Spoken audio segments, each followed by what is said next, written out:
वालेकुम। मैं homeopathic doctor Eram Bhatt, vice chairperson COH Pakistan. आज का जो हमारा टॉपिक है वो होम्योपैथिक मेडिसिन कोनियम है। आज मैं आपको कोनियम के हवाले से थोड़ी सी क्लिनिकल टिप्स दूंगी कि क्लिनिकली हम कोनियम को कैसे इस्तेमाल करवाते हैं। कोनियम के लिए आपको लंबी चौड़ी चीज़ें याद रखने की ज़रूरत नहीं है। 4-5 इसके मेन सिम्टम हैं जिसके ऊपर ये फोकस करती है। अगर आप उनको ज़हन नशीन कर लें और उसके बाद उन सिम्टम्स को आप एलेबोरेट करें तो आप इस मेडिसिन को कहीं पे भी इस्तेमाल करवा सकते हैं उन सिम्टम्स की बुनियाद पर जो मैं आपको बताने लगी हूँ। कोनियम के हवाले से आपने एक चीज़ तो ये याद रखनी है कि कोनियम जो है उन अफराद की दवा है, चाहे वो मर्द हैं चाहे वो औरतें हैं, जिनकी उम्र ज़्यादा हो गई और उनकी शादी नहीं हुई। यानी बड़ी उम्र की औरतें, बड़ी उम्र के मर्द जिनकी वक्त के ऊपर शादी नहीं हुई या जो अभी तक कवारे हैं और नफसानी ख्वाहिश के दबने की वजह से जो प्रॉब्लम्स उनमें पाई जाती हैं उनमें कोनियम पहले नंबर की दवा बनती है। एक चीज़ याद रखिए कि अल्लाह ताला ने इंसान को बशर के तौर पर पैदा किया है और उसके अंदर कुछ बशरी तकाज़े रखे हैं। जैसे खाना खाना हमारा बशरी तकाज़ा है, पानी पीना हमारा बशरी तकाज़ा है, हमें ज़िंदा रहने के लिए ऑक्सीजन चाहिए, हमें पहनने के लिए कपड़े चाहिए, हमें रहने के लिए घर चाहिए। तो जो हमारे बशरी तकाज़े हैं उनमें एक हमारा बशरी तकाज़ा जो है वो हमारी नफसानी ख्वाहिशात का जायज़ तरीके से पूरा होना है। लिहाजा वो ख़वातीन, वो लड़कियां, वो बच्चियां, बच्चियां तो नहीं हम कहेंगे, वो लड़कियां, वो ख़वातीन जिनकी उम्र ज़्यादा हो गई, वो मर्द जिनकी शादी की उम्र निकली जा रही लेकिन उनकी शादी नहीं हो सकी, वो ख़वातीन जो बेवा हो गई।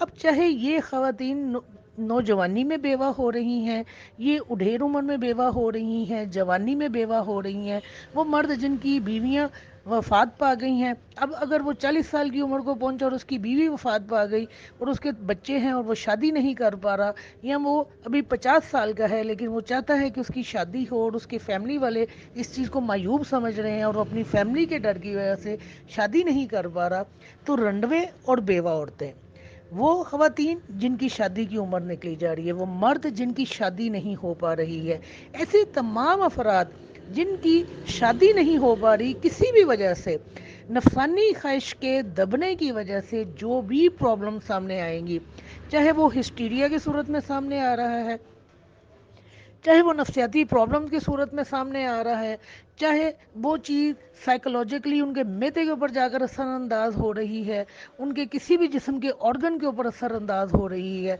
मेंटल सिम्टम्स आपको मिल रहे हैं, तो वहाँ जो मेडिसिन हम इस्तेमाल करवाते हैं वो हम कोनियम को इस्तेमाल करवाते हैं।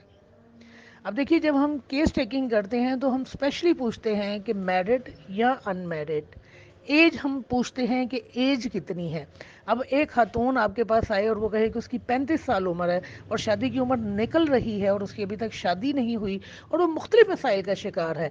आप इन्वेस्टिगेट करते हैं और आपको पता चलता है कि पीछे कोई ठोस रीज़न भी नहीं पाई जा रही जिसकी वजह से खातून जो है मसाइल का शिकार है, तो आपको एक स्ट्रॉन्ग इंडिकेशन मिल गया कोनियम के लिए कि खातून जो है 35 साल की हो चुकी हैं, शादी की उम्र निकली जा रही है और यहाँ जो आगे मसाइल सामने आ रहे हैं वो उस एक सप्रेशन की वजह से आ रहे हैं, तो आपने कोनियम को नहीं भूलना। इसलिए मैंने कहा कि मर्द, औरत, रंडवा या बेवा, ये उन मर्दों की, उन औरतों की, उन लड़कियों की जिनकी उम्र ज़्यादा हो रही है, ये उनकी दवा है। तो कोनियम की पहली सिलेक्शन करने के लिए आपको एज और आपका पेशेंट जो आपके सामने बैठा है वही इशारा कर देगा कि हमारी मेडिसिन कोनियम है कि नहीं। दूसरी वजह शोहरत जो कोनियम को हासिल है वो चक्करों की वजह से। वर्टिगो, चक्कर आना, हमारे पास चक्करों के लिए बहुत सारी अद्वियात है जिनमें पहले नंबर के ऊपर अगर मैं कहूँ तो हमारी मेडिसिन ब्राइनिया आती है, लेकिन कोनियम भी ब्राइनिया के पैरेलल चलती है। कोनियम में भी सर को घुमाने से चक्कर आता है। कोनियम में पेशेंट को यूं लगता है जैसे उसकी चारपाई घूम रही है। नॉर्मली जब हम पेशेंट को कहते हैं ना कि वो आंखें बंद करे और वो चक्कर के हवाले से हमारे पास आता है, तो हम पेशेंट को कहते हैं वो अपनी आंखें बंद करे और बताए कमरा घूम रहा है कि वो खुद घूम रहा है।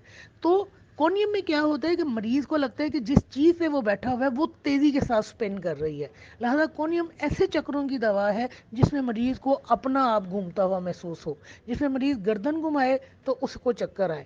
نو ڈاؤٹ جس طرح میں نے کہا کہ ہم برائنیا کو بھی بالکل کونیم کے پیرالل استعمال کرواتے ہیں چکروں کے لیے، ورٹیگو کی بہترین دوائی ہے برائنیا کہ لیسٹ مومنٹ جو ہے وہ چکر پیدا کرتی ہے، لیکن بالکل پیراللی ہم کونیم کے سمٹمز پر کونیم کو بھی استعمال کرواتے ہیں۔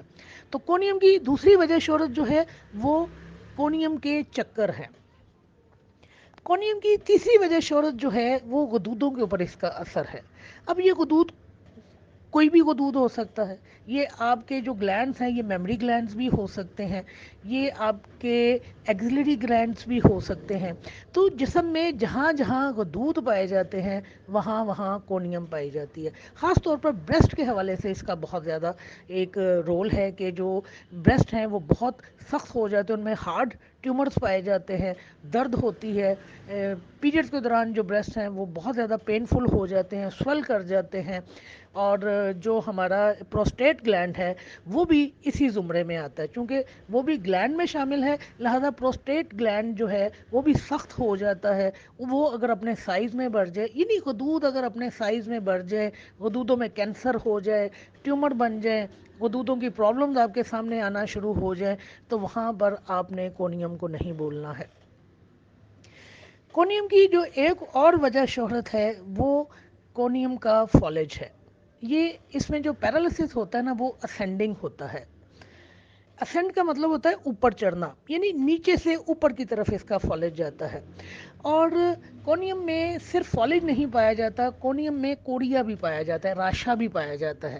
آپ یوں کہہ لیجئے کہ فزیکل ویکنس پیدا ہوتی ہے، نرو ڈس آرڈر ہوتا ہے، فزیکل کے ساتھ نروس ویکنس پیدا ہوتی ہے، اور نروس ویکنس اور مسکولر ویکنس یہ مل کر جو چیز پیدا کرتے ہیں، جو اینڈ میں آپ کو بتا رہی ہوں وہ فالج ہے۔ ڈائریکٹ فالج بھی نہیں ہو سکتا، کوڑیا بھی ہو سکتا ہے، کسی آرگن کی کمزوری بھی ہو سکتی ہے، ہاتھ پیر کانپ بھی سکتے ہیں، مسکولر ویکنس کی وجہ سے گرپ کمزور ہو سکتی ہے، اور اس یعنی کہ آپ کہہ لیجئے کہ جو مسکولر اور نروس ویکنس ہے اس کا جو اینڈ ہے وہ فالج کے اوپر جاتا ہے۔ اب مسکولر ویکنس سے لے کر اینڈ فالج تک درمیان میں جتنے بھی مسکولر ویکنس کے حوالے سے یا نروس ویکنس کے حوالے سے پرابلمز آ رہی ہیں وہ ساری کی ساری کونیم میں آتی ہیں۔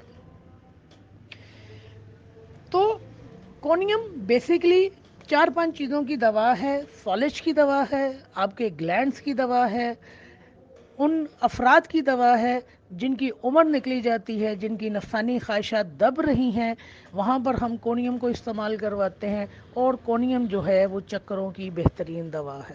اس کے علاوہ میں آپ کو بتا دوں کونیم میں کینسر بھی پایا جاتا ہے، بریسٹ کے حوالے سے کینسر پایا جاتا ہے، پروسٹیٹ کے حوالے سے کینسر پایا جاتا ہے، خواتین کی رحم کی بیماریاں بھی جو ہیں وہ بھی کونیم میں پائی جاتی ہیں، یعنی جو ہماری اووریز ہیں وہ بھی چونکہ گلینڈ میں ان کا شمار ہوتا ہے، لہٰذا اووریز کے میں اگر انڈیوریشن ہو جائے، اووریز سخت ہو جائے، وہاں کوئی ہارڈ ٹیومر بن جائے تو وہاں پر بھی ہم کونیم کو استعمال کرواتے ہیں۔ تو کونیم کے لیے آپ یہ 4-5 چیزیں یاد کر لیجئے: کونیم کا فالج، کونیم کے غدودوں کی تکالیف، کونیم کے چکر، کونیم میں خواہش نفسانی کا دب جانا، تو آپ کونیم کو ان علامات کو بیس بنا کر کہیں پہ بھی استعمال کروا سکتے ہیں۔ لمبے چوڑے چکروں میں جانا چاہیں تو پھر انسائکلوپیڈیا پڑھ لیجئے، پھر مٹیا میڈیکاز پڑھ لیجئے، بے شمار کتابیں ہیں آپ کے پاس جس میں آپ کو کونیم کے حوالے سے بہت کچھ مل جائے گا، بہت سارے سمٹمز مل جائیں گے، لیکن اگر آپ اس کو کلینکلی استعمال کرنا چاہتے ہیں تو پھر ان 4-5 چیزوں کے اوپر فوکس کر لیجئے۔ ہمارے پاس فالج کی بہترین ادویات ہیں، لیکن فالج میں جب بھی ہم نے میڈیسن کی سلیکشن کرتے ہیں تو ہم کونیم کو سامنے ضرور رکھتے ہیں۔ اب روسٹاکس ہمارے پاس فالج کی دوا ہے، ہمارے پاس میکفاس فالج کی دوا ہے، ہمارے پاس اس کے علاوہ کونیم آتی ہے، پلمبم میٹیلکم آتی ہے، اور بھی بہت ساری دوائیاں ہیں جن میں فالج پایا جاتا ہے۔ ایون جلسیمیم ہماری فالج کی بہت بڑی دوا ہے۔ تو کونیم میں آپ کو پھر جب میڈیسن استعمال کرنا ہے تو ٹوٹیلٹی آف سمٹمز آپ کو چاہیے، آپ کو کریکٹرسٹک سمٹمز چاہیے، آپ نے کمپیریزن کرنا ہے، لیکن پھر بھی آپ 4-5 چیزیں اگر کونیم کے حوالے سے ذہن میں رکھ لیں گے تو کونیم کو استعمال کرنا آپ کے لیے آسان ہو جائے گا۔ گلینڈز، پیرالسس، वर्टिगो और सप्रेशन ऑफ सेक्सुअल डिज़ायर। ये चीज़ें आपने अपने जहन में रखनी है। इंशाल्लाह कोनियम के हवाले से आपको नाकामी नहीं होगी। अब इनको एलेबोरेट आपने करना है, मैं आपको फोकस बता रही हूँ कि इनके ऊपर फोकस कीजिए। जब मैंने कहा कि ये ग्लैंड पर असरअंदाज हो रही है, तो फिर देखिए जिस्म में कहाँ कहाँ ग्लैंड्स पाए जाते हैं। अगर मैं कह रही हूँ कि मस्कुलर वीकनेस और नर्व डिसऑर्डर की वजह से फॉलिज हो रहा है, तो फिर देखिए कि नर्व वीकनेस या मस्कुलर वीकनेस किस किस ऑर्गन में पाई जा रही है। ये आपके किसी एक हिस्से में भी पाई जा सकती है, ये आपकी बॉडी में भी पाई जा सकती है, ये आपके हाफ सर्कल में भी पाई जा सकती है। यानी ये कहीं पे भी जो मस्कुलर वीकनेस है या नर्वस वीकनेस है, ये आपको मिल सकती है।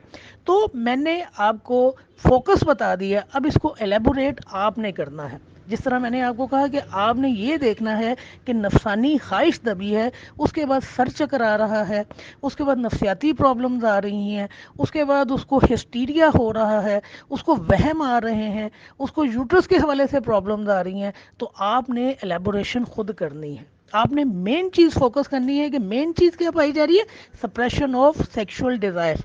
अब सप्रेशन ऑफ सेक्सुअल डिज़ायर के आगे क्या क्या चीज़ें चल रही हैं, वो फिर कवर करना, फिर वो आप क्लिनिक में जब आएंगे, आप महारत हासिल करते हैं, तो फिर आप मेडिसिन का यूज़ सीख जाते हैं।